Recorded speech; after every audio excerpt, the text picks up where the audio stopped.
What responsibility cannot be delegated? The conclusion is simple. Nothing here requires escalation. Nothing requires intensity. Discipline does not ask you to demand more from yourself. It asks you to demand less from what is not yours. Responsibility begins and ends with judgment. That responsibility cannot be handed to circumstances, outcomes, or time. When discipline collapses, it is rarely because effort was insufficient. It collapses because responsibility was quietly shifted outward. Results were asked to confirm worth. Progress was asked to justify practice. When that confirmation did not arrive, steadiness was abandoned. Stoicism removes this dependency. Not by offering reassurance, but by restoring ownership. Your task is not to secure outcomes. Your task is to govern assent. That task does not change with success or failure. It does not pause for disappointment. It does not wait for motivation. You will not do this perfectly. Assent will still slip through. Expectations will still attach themselves to effort. This is not a flaw in the practice. It is the condition under which practice exists. Responsibility does not mean flawlessness. It means returning without excuse. There is no final state to reach. Only maintenance. Only repetition. Only the daily choice to place attention back where it belongs. The work is simple. It is not easy. And it is yours. Return to what is yours, where freedom remains untouched. Freedom is often misunderstood. It is usually imagined as ease, flexibility, or the absence of constraint. In that sense, freedom is fragile. It depends on circumstances cooperating. It disappears the moment pressure appears. Stoicism speaks of a different kind of freedom, one that does not rely on comfort, timing, or success. This freedom remains intact precisely because it does not depend on results. When discipline is no longer asked to produce outcomes, authority returns inward. You stop negotiating with events. You stop measuring your worth by progress charts, reactions, or external signals. What remains under your command is narrow, but it is sufficient. Judgment. Choice. Assent. Life does not become easier under this freedom. Difficulties do not recede. Delays still occur. Effort still meets resistance. The difference is that none of these conditions can compel you to abandon your practice. They no longer have jurisdiction over your inner posture. This is why Stoic freedom is described as maintenance, not achievement. There is no finish line. No moment when freedom is secured permanently. It is preserved moment by the same act, refusing to give assent where it is not required. When discipline collapses under result pressure, freedom collapses with it. You become dependent again. You need things to go a certain way in order to remain steady. That dependence is the opposite of freedom. Inner freedom does not mean indifference. You may still prefer success over failure, progress over stagnation, cooperation over resistance. Stoicism does not demand emotional numbness. It demands clarity about what preferences can and cannot command. Preferences may guide planning. They may inform effort. They may not dictate judgment. This is the distinction that protects freedom. When a preferred outcome does not occur, disappointment may arise. That is natural. What must not occur is the conclusion that something has gone wrong internally. Your responsibility was not violated by the outcome. Only your expectation was. Freedom remains wherever this is understood. This is also why Stoic discipline appears quiet from the outside. There is no visible struggle. No dramatic defiance. Just consistency. The work continues whether it is rewarded or ignored. Whether progress is visible or not. This is not stubbornness. It is alignment. Nothing outside you must change for this to begin. No permission is required. No circumstance must improve. The moment you stop asking discipline to guarantee results, freedom reappears exactly where it always was. This brings us to the final responsibility. These practices work because they do not demand results. They do not promise improvement by tomorrow. They operate entirely within what is yours: attention, judgment, and choice. Whether the day went well externally is irrelevant. Practice is complete if judgment was examined. This is why discipline survives ordinary days but collapses under result pressure. Ordinary days do not tempt you to measure. They invite you to train. When you accept this invitation, discipline becomes stable. You will still fail at times. Assent will still slip through unnoticed. That is not a reason to tighten control. It is a signal to return to the practice. Return to anticipation without anxiety. Return to the pause. Return to review without guilt. Nothing dramatic happens when this practice takes hold. Life does not suddenly cooperate. What changes is your posture toward what happens. Effort continues without bargaining. Attention stays with what belongs to you. Consistency produces a different result. How ordinary moments become training. Now theory becomes routine. Discipline does not live in exceptional moments. It is proven in what feels insignificant. Minor delays. Small irritations. Repeated tasks that offer no recognition. These are not obstacles to practice. They are the practice. Stoic discipline is trained daily through simple, deliberate actions.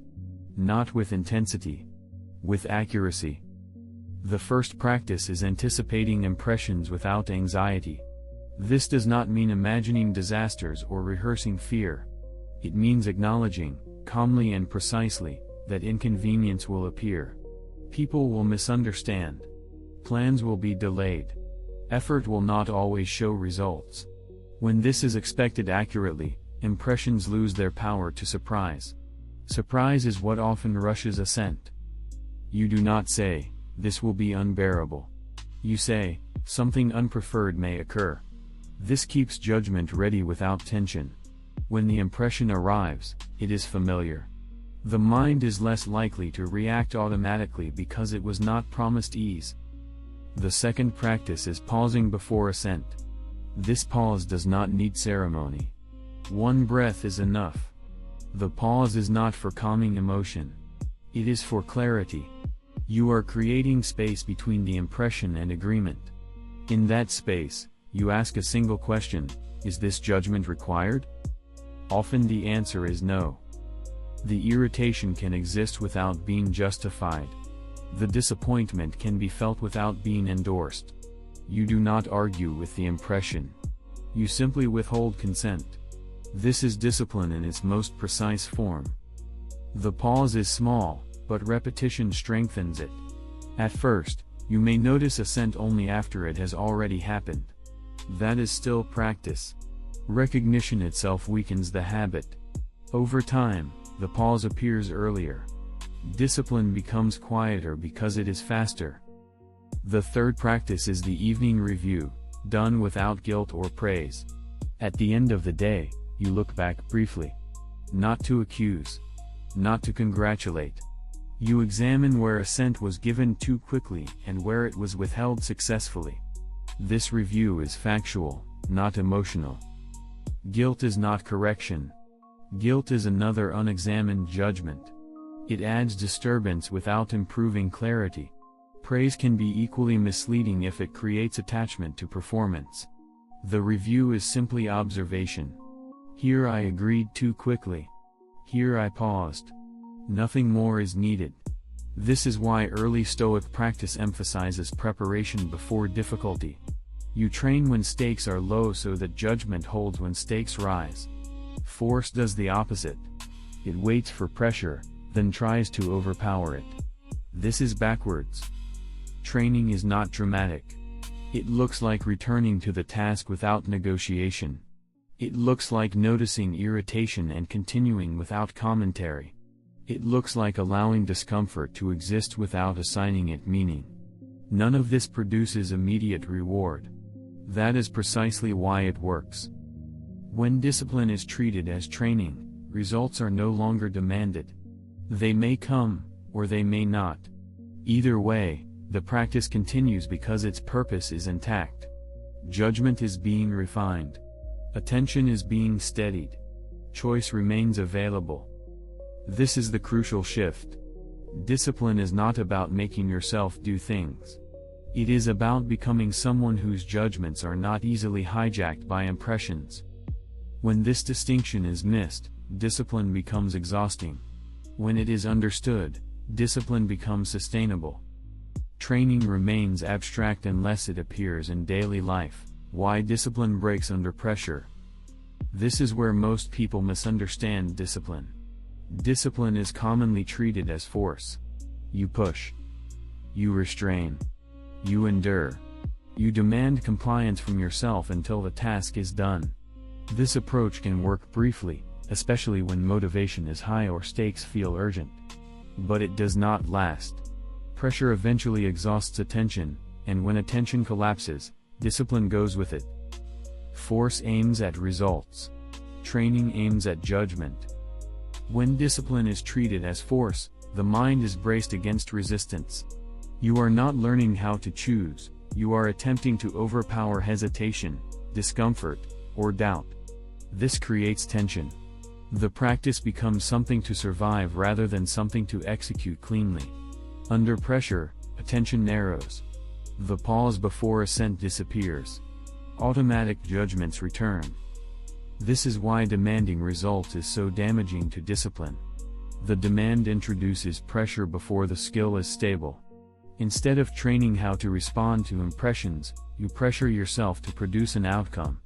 The mind becomes outcome-focused, not process-governed. When resistance appears, as it always does, force meets force, and collapse follows. Stoic discipline does not operate this way. It is not punishment. It is not endurance. It is not the suppression of emotion. It is the repeated training of attention at the point of assent. Training is quieter than force. It is repetitive, often unimpressive. It does not rely on intensity. It relies on consistency. You do not ask training to deliver results on command. You ask it to refine judgment over time. Consider how skills are actually learned. No one learns balance by demanding they never wobble. No one learns precision by punishing every error. Skills are acquired by repeated exposure, correction, and return. Discipline works the same way. The skill being trained is not behavior itself, but the moment before behavior, the decision to agree or not agree with an impression. Force skips this step. It tries to act without clarity. This is also why discipline built on motivation fails. Motivation is an impression. It comes and goes. If discipline depends on feeling ready, energized, or confident, it is already unstable. Stoic discipline is designed to function without favorable feelings. Not by ignoring them, but by refusing to grant them authority. Training does not remove emotion. It changes your relationship to it. You may still feel resistance. You may still prefer certain outcomes. Stoicism does not demand indifference. What changes is that these feelings no longer dictate action. They are noticed, examined, and either assented to or declined. Pressure interferes with this process. When you pressure yourself, you shorten the pause. You rush judgment. You are less likely to notice what the mind is doing because you are focused on finishing, achieving, or proving something. Discipline becomes brittle because it is rushed. Stoic discipline is trained at this exact point. Not by suppressing feeling, and not by denying preference, but by interrupting automatic agreement. You learn to say, an impression has appeared. I do not yet know if it deserves my consent. This pause is small. Often no more than a breath. But it changes everything. Without assent, impressions remain impressions. They do not command action. They do not define reality. They pass. This is also where discipline differs from endurance. Endurance grits its teeth and pushes through judgment. Discipline examines judgment before agreeing. One is force. The other is clarity. When results are demanded, this examination rarely happens. The mind is already leaning forward, measuring, calculating, comparing. Assent is given too quickly because the judgment aligns with expectation. Effort should equal reward. When reality does not comply, disturbance feels justified. But justification is not control. Stoicism removes this justification. It asks you to observe the moment of agreement without drama. Not to condemn it. Not to praise restraint. Simply to notice, here is where I consented. This observation alone weakens the habit. Freedom is not found in eliminating impressions. It is found in mastering assent. This is why insight alone does not create discipline. You may understand the distinction perfectly and still assent automatically.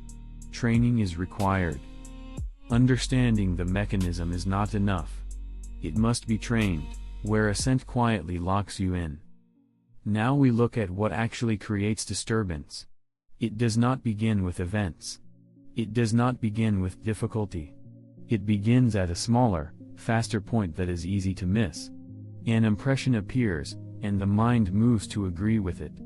That agreement is assent. This is where discipline either holds or collapses. Impressions arrive automatically. A delay. A criticism. A missed opportunity. A sense that effort is not paying off. These impressions are not chosen. They appear the way sounds appear to the ear. Stoicism never asked you to prevent impressions. That is impossible. What matters is what follows. After the impression comes a judgment. This is the interpretation the mind offers. This is unfair. This should not be happening. My effort is being wasted. The judgment feels immediate, but it is not compulsory. Between the impression and the judgment, there is a brief opening. That opening is where freedom lies. Assent is the moment you say yes to the judgment. Often silently. Often without noticing. The moment you agree that the impression accurately describes reality, disturbance follows. Not because the impression was strong, but because assent was given without examination. This is why demanding results is so destabilizing. When discipline is tied to outcomes, impressions arrive already loaded. A slow result is immediately labeled as failure. A lack of recognition is interpreted as disrespect. The mind does not pause. It assents instantly. Discipline then reacts, rather than governs. Consider criticism. Someone points out a flaw in your work. The impression appears: discomfort, tension, heat. That is not the problem. The problem begins when the judgment follows: I am being attacked, or this means I am not progressing. Once assent is given, emotion escalates and discipline disappears. You may defend, withdraw, or abandon effort altogether. Or consider delay. You are consistent. You practice daily. Progress is not visible. The impression appears: stagnation. The judgment follows: this should have worked by now. If you assent to this judgment, frustration hardens. Discipline becomes resentful. The work continues, but without steadiness. Or it stops. Notice what is missing in both cases. The event did not force collapse. The collapse occurred at assent. When you return discipline to its proper domain, something changes. Effort becomes quieter. Less urgent. You do the work because doing it well is your responsibility, not because it promises a specific outcome. You train because training is within your authority. Whether it produces what you hope for is secondary. This does not make you passive. It makes you precise. When effort is cleanly separated from outcome, frustration loses its fuel. You may still prefer certain results. Stoicism does not require indifference. But preference is held lightly. It does not govern your judgment. Discipline continues regardless. This boundary is the foundation. Without it, discipline is unstable. With it, effort becomes sustainable, even under uncertainty. The boundary is clear. The mechanism is not yet, when results quietly replace control. Before discussing discipline, ownership must be precise. What belongs to you is limited, and that limit is not negotiable. Your judgments are yours.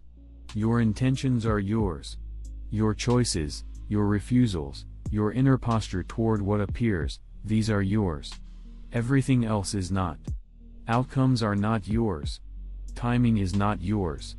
Other people's responses are not yours.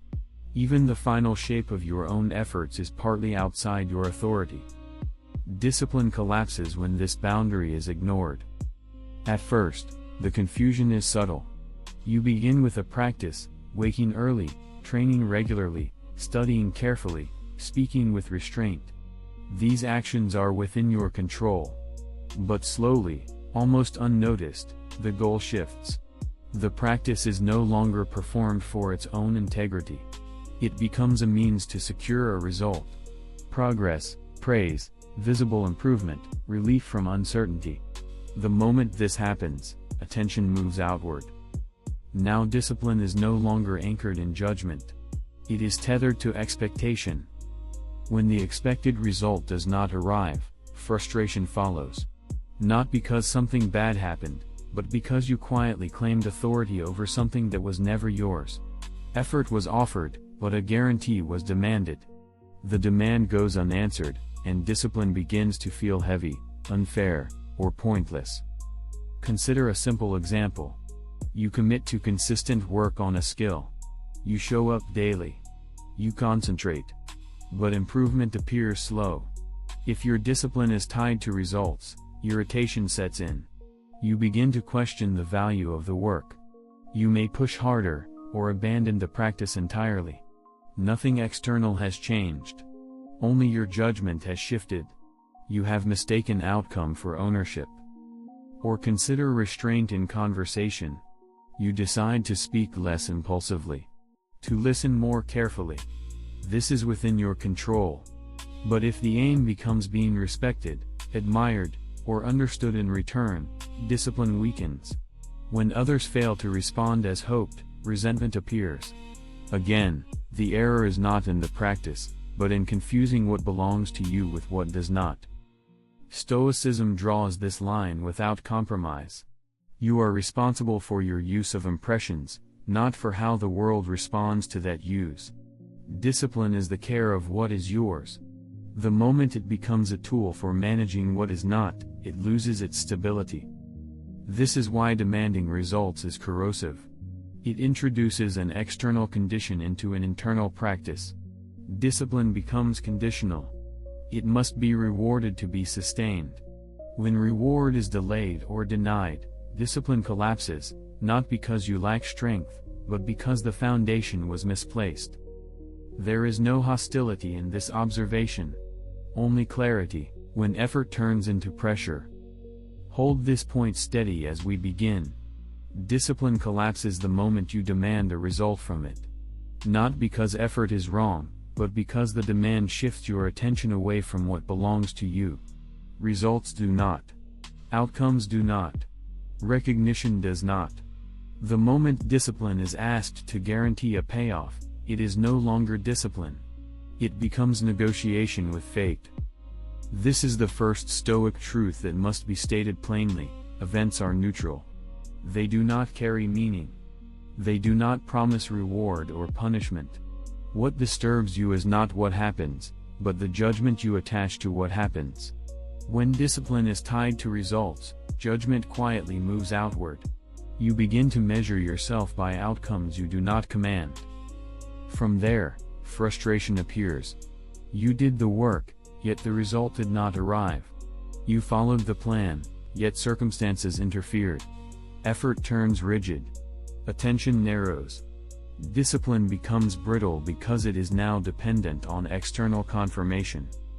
Stoicism refuses this arrangement entirely. Responsibility cannot be outsourced to outcomes. Discipline is not an instrument for forcing life to comply. It is a method for governing your own judgment regardless of what life does. This distinction is uncomfortable because it removes excuses. You are not promised success. You are not guaranteed progress. What remains is simpler and more demanding: the quality of your assent, the steadiness of your choice, and the consistency of your practice. Notice this carefully.